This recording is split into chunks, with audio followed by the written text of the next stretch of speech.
We want to take you now to a press conference underway here in New York City. The Anti-Defamation League's Evan Bernstein is at the podium discussing the arrest of a St. Louis man in connection with the many bomb threats made to Jewish community centers across the country. This man, Juan Thompson, implicated in at least 8 of those threats. Let's see what Mr. Bernstein has to say about it. And we are so appreciative. However, there are many more JCC bomb threats that have not been solved, and communities are hurting, and we hope all law enforcement will continue to be diligent. We are seeing Jewish family members standing in cemeteries that have had their loved ones' headstones knocked over and their plots desecrated. The vandalism of cemeteries in St. Louis and Philadelphia remain unsolved. Those investigations continue, and we hope arrests can be made. We are offering a $5,000 reward for an arrest in the cemetery vandalism that took place this week in Rochester. Just because there's been an arrest today around our bomb threat does not mean that the threats have disappeared or will stop. Hate towards the Jewish community and other minority groups is very real and deeply concerning. NYPD has seen a 115% increase in anti-Semitic hate crimes in the first 6 weeks of 2017 versus the first 6 weeks of 2016. There is a lot of work that still needs to be done. And the ADL offices, the 26 ADL offices around the country, are in close contact with institutions that are being affected and the people that are hurting, and we are committed to support and train these communities on how to respond to these horrible threats. In closing, we need action to stop these threats. What will the federal government and the president do to address these anti-Semitic attacks? The ADL has proposed an action plan for anti-Semitism with basic steps that the president can take right now to fight anti-Semitism. Direct the Department of Justice to launch a fully resourced civil rights investigation into the threats to ensure that investigations have the funding, manpower, and support to bring those responsible for the attacks to justice. Convene a federal interagency task force chaired by the Attorney General to bring together relevant federal agencies who can develop policy steps that would mitigate anti-Semitic threats in all hate crimes. Direct the FBI to work with state and local law enforcement agencies to implement hate crimes training, reporting, and response. Also, to promote comprehensive participation in the Hate Crimes Statistics Act reporting program, so we have a full picture of the problem. Also, address the growing challenges of cyber hate by centralizing the reporting of abuse and encouraging Congress to review and improve new legal protections for victims of cyberbullying and doxing. There is no cure for anti-Semitism. It is the world's oldest hatred. History shows that when anti-Semitism gains upper hand, courageous leaders need to speak out and take action before it's too late. I would now like to introduce Oren Siegel, who's the director of the ADL Center on Extremism, who will talk in greater detail about Juan Thompson. Thank you. Thank you.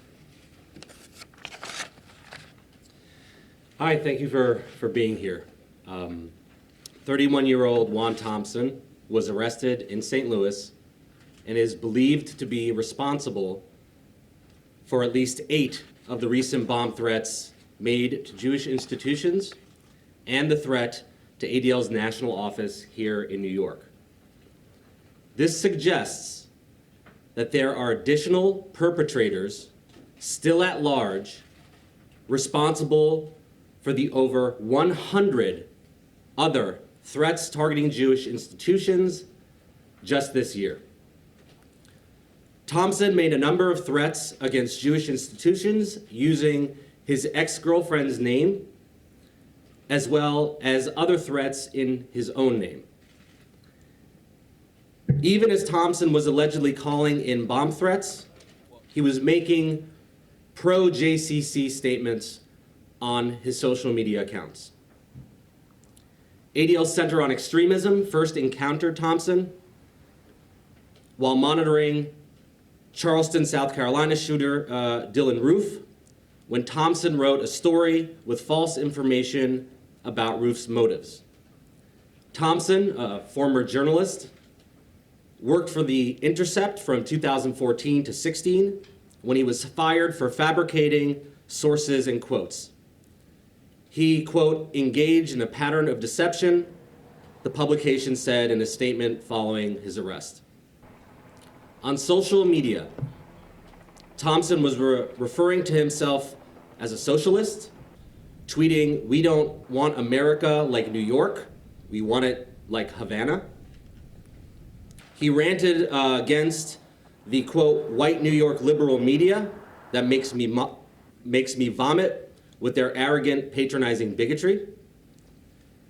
In 2010, Thompson wrote that most police officers are decent people. But by 2017, he was saying white cops are evil sociopaths and the worst people. For a time, Thompson used on Twitter the name Juan X and described himself as, quote, former Negro whisperer to the white racists.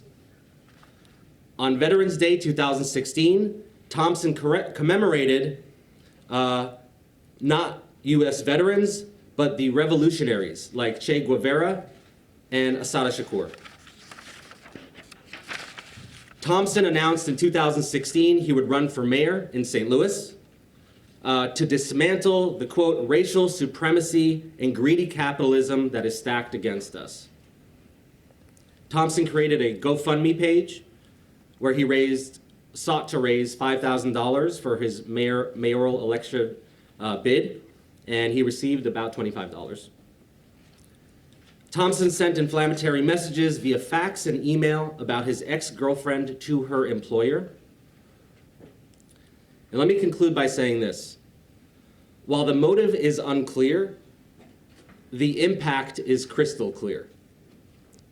While I cannot speak about what is in Thompson's mind, or certainly in his heart, threatening Jewish institutions is an anti-Semitic act.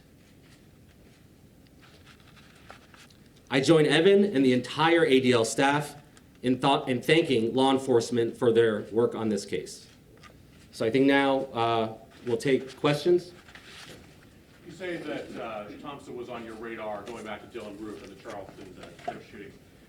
Tell us more about that. How did he exactly come on your radar? Did he have any interaction with people in this office, as far as you know? So when he was writing stories about the tragic shooting in Charleston, there were a lot of quotes that were fabricated, sources that he fabricated, and soon after he was writing that, it was realized, we're monitoring the media for our information as well, and at that point it was sort of notable when somebody's making up facts in the press about such a tragic shooting, because that's when he came to our attention. Does ADL in general attribute, to what do you attribute the overall rise in anti-Semitism? Do you see a connection with the election of the president? So I will say this in terms of anti-Semitism. We're in unprecedented times. We've never seen, ever, the volume of bomb threats that we've seen. When you add the anti-Semitic vandalism that Evan described at cemeteries, at synagogues, in the public arena around the country, when you multiply that by the anti-Semitism that we're seeing online, where more people are likely to engage and see anti-Semitism on their phone than they are in their neighborhood, and when white supremacists in this country feel more emboldened than they ever have before because of the public discussion and the divisive rhetoric that includes within the presidential campaign, I would say you can't separate an incident like this from the broader context. Yes. Yeah. Oh, who else was in the meeting with Comey? Other Jewish leaders, but right now I know there's a release that we're putting out that has a lot more of the details regarding that meeting. It was a private meeting. Just a quick follow-up. Were there any leaders from the Muslim community in that meeting as well? I'm not sure. I think it's best to, again, to reference the release that we're putting out. he gave the president an action. Hold on, let's get another individual. Yeah, you in the way. Do you have any indication, any leads as to, or talking with law enforcement, do they have any leads as to who might be responsible for that threat? You've been listening to a press conference by the Anti-Defamation League talking about the arrest of a man in St. Louis tied to these bomb threats. Over 100 of them have been made across the country. And the Anti-Defamation League today saying that representatives from the Jewish community did meet with FBI Director James Comey. And they're calling on the government to create a federal interagency task force on hate crimes to be chaired by the Attorney General. We're going to continue to monitor this and any breaking developments on JCCs across this country.